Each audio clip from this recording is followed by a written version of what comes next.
संपूर्ण देशभराचं लक्ष लागून राहिलेल्या बारामती लोकसभा मतदारसंघात सुप्रिया सुळे यांचा विक्रमी मतांनी विजय झालेला आहे। आपल्या सोबत अजित पवार यांचे छोटे बंधू श्रीनिवास बाप्पू पवार आहेत। बाप्पू, काय सांगाल? आपण या सुप्रिया सुळे यांच्या प्रचारात सक्रिय होतात, अगदी बारामती लोकसभा मतदारसंघाकडे सर्व ठिकाणी आपण फिरला होतात। कशा पद्धतीने या विजयाचं आपण विश्लेषण करा?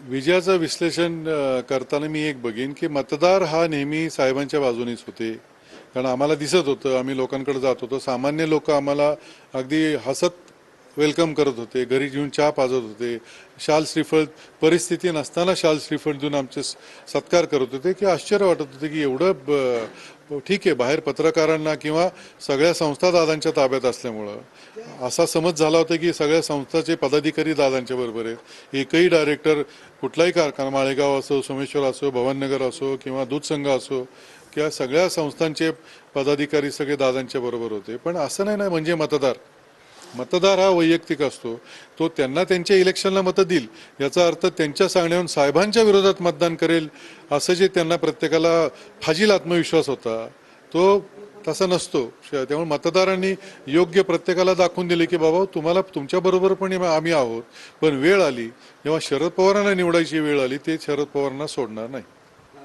बाप्पू, संपूर्ण मतदारसंघात ही लढाई पवार विरुद्ध पवार असं संबोधलं जात होतं।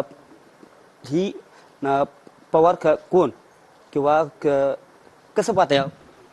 नाही, पवार विरुद्ध पवार असं खरं नव्हतं। सुप्रिया पण शेवटी पवारच होती लग्नाच्या आधी, आणि साहेब तेव्हा पण म्हणाले की ती मुलगी आहे आणि ती आमच्या घरची आहे, तिचं माळेगावमध्ये घर आहे हे तुम्हाला पण माहिती आहे, तिचं तिथं शेती आहे, ती शेती करते तिथं, ते पण माहिती आहे। आता ते इथं एकुलती एक मुलगी आहे आणि त्याच्या उलट दुसऱ्या पार्टीने त्याला असा रंग दिला की ती सुळे आहे। ठीक आहे, सुळे आहे तर सुळे, बारामतीकरांनी ते पण दाखवून दिलं, सुळे असले तरी ती आमची आहे।